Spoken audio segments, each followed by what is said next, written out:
tonight. McKnight tonight. Wrong again. McKnight tonight. McKnight tonight. I've seen that since university. Party inside, party in the juice. Put my watch, just get your son back. McKnight tonight. McKnight tonight. McKnight tonight. Here comes McKnight tonight. Welcome to McKnight Tonight. Now, here's Rob McKnight. Hello and welcome to McKnight Tonight. It is Tipsy Thursday. And being the 7th of August, guess what? It's International IPA Day. What does that mean? Well, it's a celebration for craft beer lovers held on the first Thursday of August. Well, that goes well with Tipsy Thursday, but I'll stick to my wine. So grab a cold one, settle in, or a warm one if it's the wine, and let's toast to another night of chaos. Hey, we've already sold some mugs. Thank you to the people that have bought our new McKnight Tonight mugs. Really appreciate it. But I tell you what, I am such a good businessman. I think I do pretty good content, but I don't do good business. So it turns out I pretty much paid people to take those mugs because they hadn't put the correct weight in for the postage. So yeah, Amanda, sorry, I think we ended up paying for those ones. We took a bit of a loss. So I've corrected it. So now I can share the link with everyone. Sorry. All right, coming up, a convicted sex offender is still drawing a taxpayer's salary as a sitting MP, and now he's fighting to stay in Parliament. I've avoided the outrage over that Sydney Sweeney ad, but an Aussie has shown a bit of hypocrisy over her criticism. And I speak with Liam and Ness, the Brisbane duo behind Christmas Talk Radio, a 24/7 station dedicated entirely to sleigh bells, carols and candy canes every day all year. They might be merry, but are they mad? All that and plenty more on tonight's edition of McKnight Tonight, so let's get into our hot topics. And a constitutional crisis is playing out in real time. Convicted New South Wales MP Gareth Ward is currently jailed and awaiting sentencing for multiple sex offenders, and he's fighting tooth and nail to stay in office despite widespread outrage. Lawyers for the Kiama MP have successfully secured a last-minute injunction stopping Parliament from expelling him. They've argued such a move would be punitive, preemptive and infringe upon the separation of powers. Meanwhile, New South Wales Premier Chris Minns and the opposition are demanding his immediate removal to restore public trust. There's just one problem with that. We are all entitled to due process.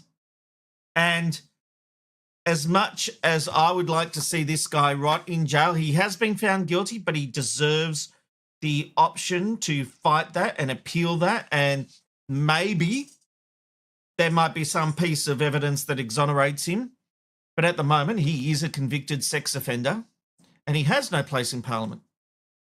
Except his lawyer has argued, quite rightfully, that if he was to be dismissed from Parliament now and then eventually found not guilty, well, he's lost his job, he's lost his income, all based on a falsehood. And that's what our court system is all about.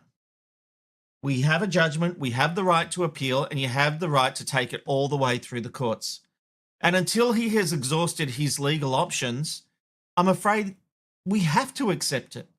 Because despite what he is accused of, and believe me, I would be the first one ready to castrate him if he's ultimately found guilty, as he already has been. But we have the right to due process. And it's political. Chris Minns knows this, but he wants to say he should get out of Parliament now just so he can be seen to be doing the right thing for the people, for the Parliament. But it's all yabba yabba. Chris Minns should actually be saying, I would like to see him gone. But there is due process. The same process that I would expect, that anyone else would expect. And I hate it because I'm sticking up for this guy. I don't want to be sticking up for this guy, but he has the right to due process. Let me know what you think. Here comes McKnight tonight. Look, I've been deliberately ignoring the whole Sydney Sweeney American ad thing because I think the controversy around it is just so stupid.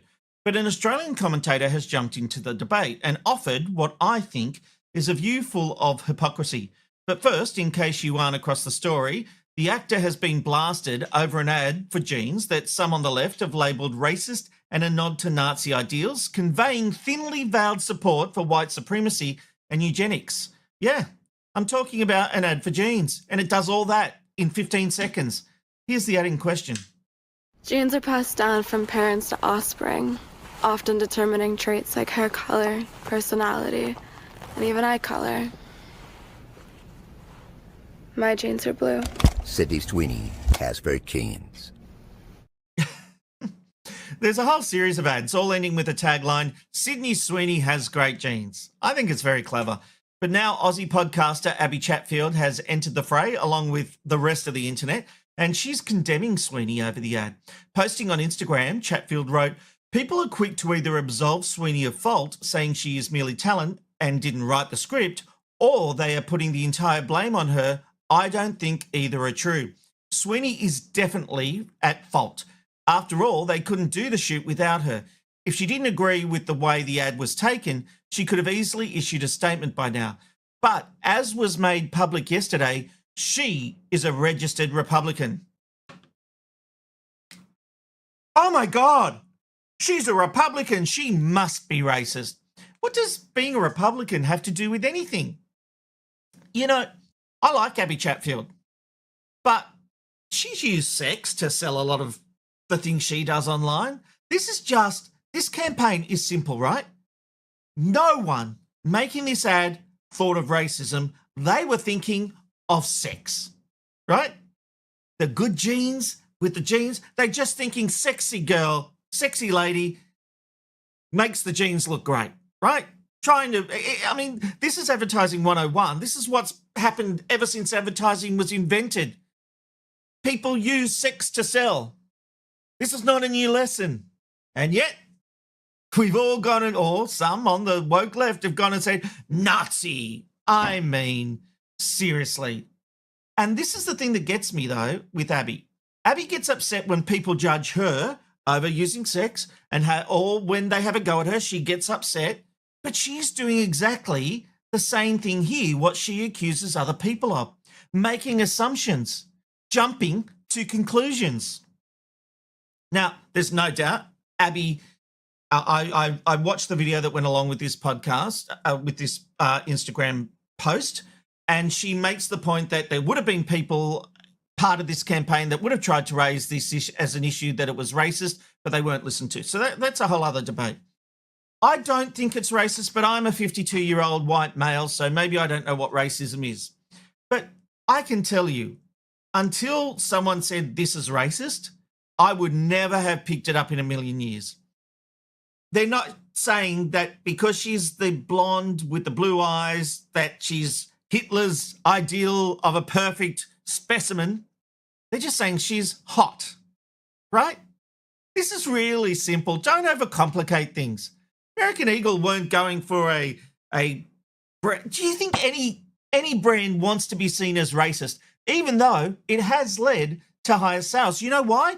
Because it's people fighting back against woke. And this is everything that the woke brigade get wrong. They take stupid things and make it an issue. Fight for equality. Call out racism when you see it. I see so many police videos from the US on TikTok where there is absolute racism from the police against black people. Call that out. I'll repost it. I'll like it because I want that to be seen.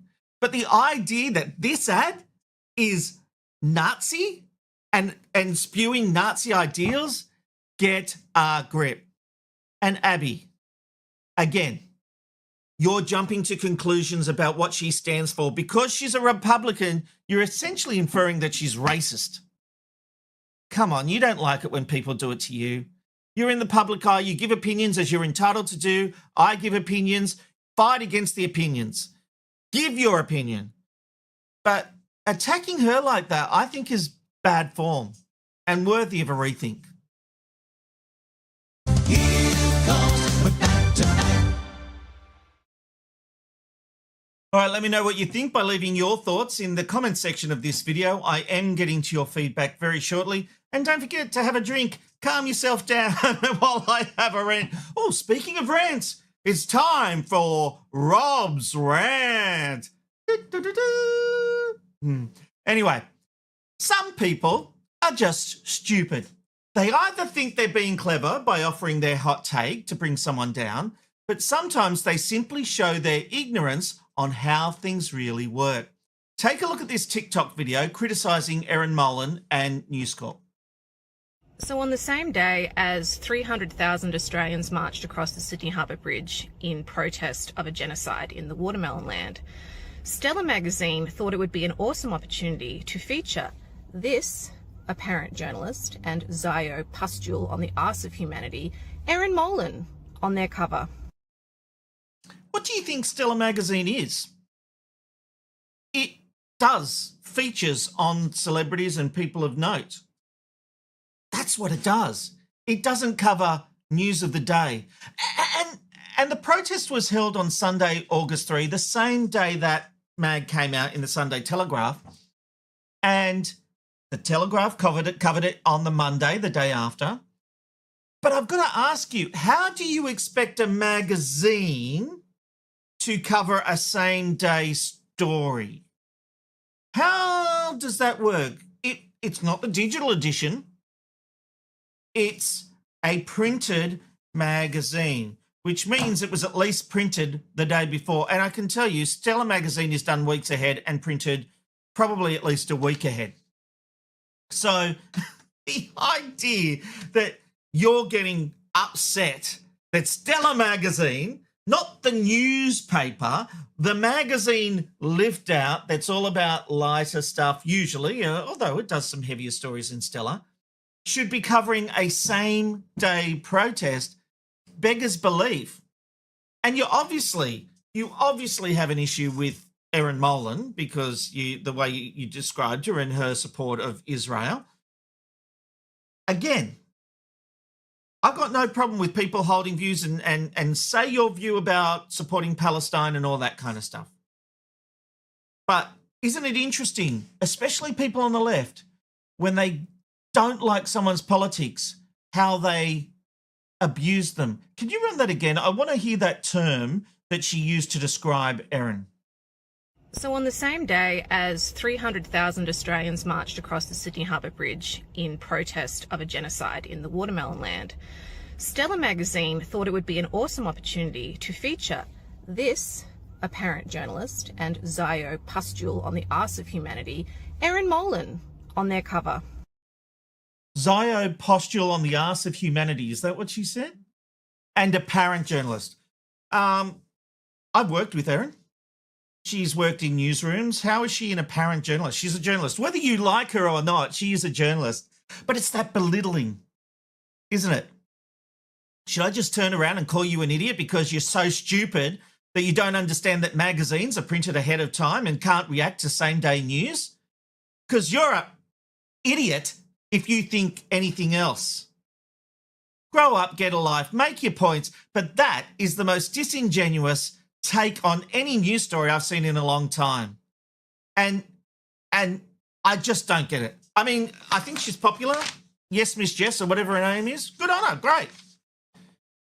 Find your audience, but be genuine. Be genuine about it. It's just not even factual. It's just not even factual. I can't deal with it. I think I need a random live shot of the day. Take me somewhere nice. Where are we going today? It's the random live shot of the day. Where are you going today? You never know where you'll end up with the random live shot of the day. Yeah, random live shot of the day. Let's take a breather from the madness and head somewhere a little more wild, but in a good way. Tonight's random live shot of the day comes to us from the heart of Southern Africa, a live safari camp in Botswana, one of the world's premier wildlife destinations. Think elephants that you can see there, lions, zebras as well, and zero political scandals. Weather-wise, it's a nice sunny day after an overnight low of a chilly 4 degrees. Look, there it is. The open plains, watering holes, and the kind of peaceful savannah that makes you wonder why we ever invented Twitter or X. And if we spot a cheater tonight, I'm going to name him Gareth. What do you reckon? Should we do that? Serenity now. Anyway, love our random live show of the day. Let's take a look at what the feedback is saying, please, Jasmine. Justine says, happy Tipsy Thursday, everyone. I accidentally started last night. Oh, on what's that one? TikTok. Ty says, I agree with you, Robert. Hey, TikTok is good for something. Earn Your Own Crazy says, watching for the first time on my smart TV. Yeah, your smart TV, it has YouTube. You can go and watch McKnight Tonight on your big screen TV and get me in all my HD glory. Michael T says, happy McTipsy tonight. Ooh, I'll toast that one. Happy McTipsy. Own Your Own Crazy says, and even sex offenders deserve representation in Parliament. Well, no, of course not, Own Your Own Crazy. But, you know, as I say, due process is a thing. And I think the rule of law is something that should be admired of what we do in this country. All right, over the page we go. Dylan says, just looks like an effective marketing campaign to me. This is the Sydney Sweeney ad. Couldn't agree more, Dylan. What else we got there? Restoration Archive says, Abby Chatfield's logic is all over the place like a bad shopping trolley. Oopsie. Who else have we got there? Dylan again. This from the person who hosts F-Boy Island.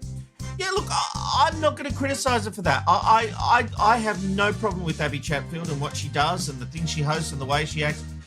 But I always find it interesting that someone who complains about the assumptions that are made about her and the way she is trolled and the things that are written about her is happy to attack Sydney Sweeney because she's a Republican. I mean, come on.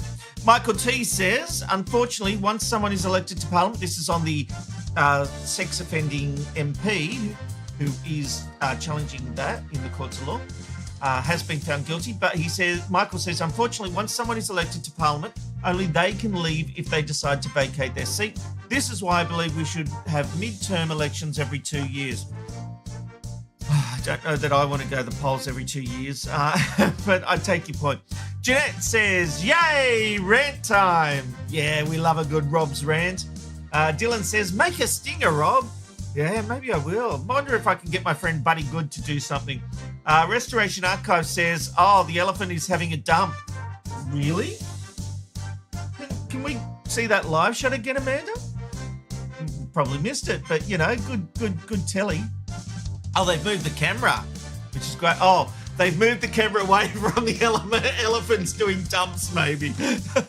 But that's great. We got to see the alternative, the waterhole view. That's actually what I've been watching all day as I've been prepping the show. And when it was gone, I was a bit sad we missed that shot, but now we've got it back. Happy days. All right, keep your feedback coming in. Just leave your thoughts in the comment section of this video. Don't forget, we love your feedback, and I will have more feedback very shortly on McKnight Tonight. Well, if you love Christmas, you're going to love this. Podcasters Liam Renton and Vanessa Gibson have taken their hugely successful Christmas-themed podcast and turned it into a radio station. Yes, a radio station. As a lover of Christmas, I have to find out more. Liam, welcome to McKnight Tonight. Merry Christmas, Rob. I actually got an email today from Santa's workshop, and he's unsure whether you're on the naughty or nice list at the moment. So jury's out, okay? Definitely naughty. Definitely naughty. Look, we've got to send a lot of love to your podcast partner, Ness. She was meant to be with us tonight, but her child has gone to hospital. Everything is okay, but we're sending her lots of Christmas goodwill. They are spreading Christmas cheer to kids in hospital tonight. They are walking the aisles and saying Merry Christmas in August, would you believe? Well, this is the thing. You go 24/7. So your Christmas Potting podcast, first of all, was voted the second best Christmas podcast on the planet, right? Yeah, we were robbed. We missed it by that much. We came second overall. But there's so many Christmas podcasts to choose I was about from. to say, We how were just many happy to be in the Christmas mix. podcasts are there? Well, there's only one in Australia. We're very proud of that, but there's hundreds worldwide. There's a lot of people that talk Christmas all year round. You'd be surprised. It's a bit like Fight Club. We call it Festive Club, and no one talks out loud about Festive Club. Basically, people are talking about Christmas all year round. There's a wink, wink, a nudge, nudge, and if you know, you know. Okay, so you've got this podcast that you've had 200 episodes plus of. How did you turn it into a radio station? Because you can literally go to this radio station, and I'll explain in a bit how to do that. But you can go there and hear Christmas talk 24/7 all year round. 365 days a year, yeah. So we had a lot of back catalogue with the material and the content we've worked with. We've talked about Christmas for 8 years, over 200 and something episodes, a couple of 100 hours of non-stop Christmas chit-chat. And we kind of knew the demand was there. There's lots of Christmas radio stations, but no Christmas talk radio stations. So we've combined live shows, best bits, listener requests, and we've put together a radio station that goes 24/7. You can tune in anytime, and we will be talking about something to do with Christmas. Doesn't matter what time of the day you tune in, we will be talking about Christmas. Lots of ideas, opinions, listener dilemmas. How do you do this? What should I do with that? Where should I put grandma at the table this year? We literally talk about everything to do with Christmas all year round. Well, we just saw some pictures of you and Ness in the festive spirit. I'm a bit confused. I do love Christmas, and we all know about Christmas in July, but people are really listening to Christmas-related podcasts and now a radio station all year round? Yeah, once we hit 250,000 downloads on the podcast, we were pretty proud of that. And we get the same amount of downloads in May as we do in December. And we figured, what is it that people are liking here? And obviously it's the festive cheer, it's the goodwill. A Christmas podcast just makes you feel good. Now, for festive fans, it takes a bit to put Christmas Day together. I don't know about you, Rob. Do you just turn up? Not us. We are planning events.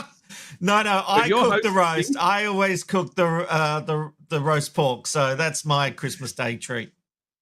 Well, so if you're hosting, it is a big event and it takes a lot of planning. So especially if you're doing lights in the front yard, most people put their lights up in September, which means they're planning in mid-June to make sure their displays are right. So this goes on all year. The discussions happen. Once you're in the club, you'll talk about it all year round. Fair enough. Hey, you recently featured all over a billboard in Times Square, New York. Look at that. You're actually on a billboard in Times Square. What is this about? Yeah, well, look, it was put to us as a challenge. We were invited to promote Christmas in July. Us festive fans, we only get 2 bites of the festive cherry. Obviously, we own December, and we've been creeping more and more into owning July, especially in Australia. Christmas in July is huge in Australia as opposed to other parts of the world. And they wanted to see how Aussies do it at this time of year. And we thought the only place that really reflects Christmas, possibly the best, would be New York City. Nearly every movie is set there. You think of the great Christmas movies. I mean, Home Alone 2 was set in New York with Donald Trump and little Kevin when he found him in the Plaza Hotel. And we thought, what a way to promote Christmas in July than being on the biggest stage there is. And we were pretty chuffed when all of a sudden our billboard in Times Square was next to Beyonce's perfect billboard. We looked left and there she was right there next to us. Just amazing. You do, well, actually, before I say that, I wish I had some mulled wine. That would be a Christmas treat, but I've just got it's Tipsy Thursday here on McKnight tonight. So we like a festive drink. Yes, eggnog, if you don't mind, for me. Oh, yes, very good, very good. I should have had the eggnog. But you guys do tackle controversial festive topics over the years because, Liam, you say people should hire a portaloo on Christmas Day and ban the guests from going to the indoor toilet. Absolutely, Rob. Let me put it to you. Uncle Tom's had way too much turkey. There's ham bits and pieces left laying around, and someone's already at the toilet. Uncle Tom wants to use your ensuite. That's not happening, Uncle Tom. I would rather hire a portaloo than let anyone use my toilet. Plumbers get more work on Christmas Day than any other day of the year. It's actually a fact. Yeah, more toilets get blocked on Christmas Day. People don't care when they go to a home toilet. People shove all sorts of things down there on Christmas Day. Bonbon toys, cracker hats, all sorts of stuff gets shoved down toilets. Plumbers earn their money on Christmas Day, and we've had a pitch for many years that said, hire a portaloo, no one's allowed in the toilet. I'm sorry, it's going to be a fun day. It'll be even funner if you don't mess up my loo. I never knew it was such a thing. All right, and let's fire these controversial topics. Is Die Hard a Christmas movie? Well, it starts with a Christmas song. He's wearing a Santa hat. I think you'll find that the majority I don't know who argues this one. There's a big underground current that says it's not. It's absolutely a Christmas movie. It'd be in the top 5 of all time. The only ones that would beat it would be Home Alone and Love Actually. It's one of the greatest Christmas movies of all time. Yeah, but Love Actually is not a family movie. I a few years ago, now my kids are now 13, 15, and 18. And Still too young. yeah. So a few years ago, I went, we'll watch Love Actually, like we'll do that. Rookie and we era. put it on. Rookie era. A lot of nudity. And they're like, Dad, what are you making us watch? Well, the unicorn actually is that Love Actually has a PG version that they play on planes. So you know how planes do like PG versions, but no one can find it. And we actually pitched a campaign and we wrote a petition from Australia to Richard Curtis and said, please release the family-friendly version, because as adults we love it and we just want to show our kids. And there's so many iconic moments with Hugh Grant dancing down the stairs and that maid Natalie, who we all have a crush on. And you just can't watch it with the kids. And my kids, like yours, 17 and 15, I still won't show the kids. You'll get there one day, kids, but not this year. Maybe next Christmas. Oh, they will never let me pick a movie again. They are still scarred by it. So that was our version of a bad Christmas. Yeah, no, I stuffed up big time. But interestingly, Richard Curtis said that if he had his time again, he'd drop that storyline with the nudists, with the extras, the body doubles. That's what they were. That's all they need to remove. If they take that out, it is possibly the greatest Christmas movie of all time. And when you watch it, it just makes you feel good. You can't tell me that you haven't flown into Heathrow Airport and all of a sudden in the back of your head, you're hearing Christmas is all around as you fly into Heathrow. They should have that playing permanently. One of the greatest tourist attractions London could ever offer. They need to clean it up a little bit, but it is in the top 5 Christmas movies of all time. Yeah, fair enough. Final one. Is too much Mariah Carey ever enough? Well, I don't know if you can see over my right shoulder. Yes, I did the shrine notice. is on the wall. The shrine is on the wall. It would be the greatest Christmas album in the history of Christmas albums. Let's call it for what it is. There was no good Christmas album before that. Bing Crosby had a good one. I was about to say, White Christmas is pretty hard to go past. Absolutely. I'm not disagreeing there, but she changed the game. 94 was when it all changed. Every Christmas party you went to, Rob, remember when we were 18 and 19 back in the early 90s, we'd go to a Christmas party, put on that Mariah Carey CD, and we played it so much it got scratched and dented. She changed the game. She was the one that actually said, we're going to do it differently from now on, and it is the greatest Christmas album of all time. Next to Wham. Wham's got a couple of good ones, and Band-Aid, they're up there as well. Yeah, for sure. Well, okay, so this talk station is called Christmas Talk Radio, and you can find it by searching for it in the TuneIn app, right? So there's this app called TuneIn that gives you access to all the radio stations around the world, and you just search Christmas Talk Radio. Is that what I need to do? Yep, you'll hear all the festive talk topics you want to hear. There's live shows, there's listener requests. In fact, I actually believe to the magic of radio that I'm on air right now. So I'm talking to you and I'm talking on Christmas radio at the exact same time. And that's the thing, you have a lot of pre-recorded stuff, but then you'll drop in live as well, won't you? Yeah, we cut in and out. So there will be something 24 hours a day. We do Christmas news like any other radio station. You hear news bulletins every hour on the hour. Ours are Christmas news bulletins every hour on the hour. So hang on, at the top of the hour, is it in Christmas news? It's still not Christmas. We'll have more updates as they come to hand. Yes, looks like it may be snowing in 6 months' time. We can't be 100% sure, but that's the news for now. We'll have more news in an hour. It sounds great. Liam, thank you so much for joining us on McKnight tonight. Well, I'm just hearing from Santa's workshop. You're on the nice list, Rob. You've just made it. Well done. Congratulations. Merry Christmas. Merry Christmas. Here comes McKnight tonight. What a good guy.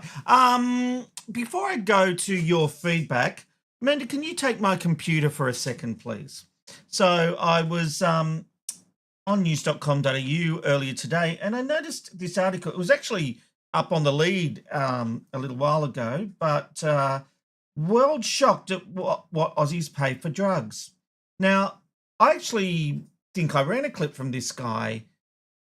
It was like weeks ago, and I did the comparison between Australian prices and the US, and it's the 7th of August, and now news.com.au are doing. So I guess that just shows you'll learn it first if you're watching McKnight Tonight. Don't be a day behind. Don't be like 3 weeks behind. Get your news now with McKnight Tonight. All right, let's go look at the feedback coming through before we head out tonight. And Michael T says, only 140 days till Christmas. You're welcome. Thank you, Michael. Thank you, Michael. I appreciate that. Good on you. Restoration Archive says, maybe they should do an outside broadcast from the North Pole. That's a great idea. Love that one. Restoration Archive. Over the page we go. Dylan says, that's a scary thought. Only 140 days. Yeah, I agree with you, Dylan. I agree with you. Who else have we got there? Own Your Own Crazy. I would rather have someone else host Christmas so I can leave as soon as I start getting tired, bored, or pissed off. No, you know what? We always go down to Sydney, but I have been saying to Amanda that I want to do Christmas here, and we've started doing Christmas here more and more up on the Gold Coast. I love cooking my roast pork with beautiful crackling. Leo's Life Adventure says, is Mariah funding this radio station? She certainly should be. She certainly should be. Jeanette says, there was a movie I watched, did Christmas all year round. I love Christmas, but not all year round. Yeah, fair point, Jeanette. We've got this one from Michael T. Another attention-seeking, baiting, TikToker vomiting, meaningless rubbish in the bin. Couldn't agree more with you, Michael. That was in regards to that lady who had a go at a magazine for not having news of the day. Over the page we go. And Dylan says, never been convinced about Die Hard being a Christmas movie. Oh, it's a shame, Dylan. I must say, I am. I think it's a Christmas movie. All right. Now it's time for a back-end quickie. And it's Tipsy Thursday, so I thought this would be a fun way to end the week. What are you doing? Let me in. I've literally been standing here for a long time. Just let me in. I'm not letting you in. What? I'm tired. Just let me come in the house. Okay, then go home if you're tired. What are you talking about? If you're tired, go to your own home and sleep in your bed. This is my house. No, this is not your house. This is a blue house. No, look again. This is a blue house. This is a gray house. Gray and blue are not the same. Then where's my house? 2 doors down, left side.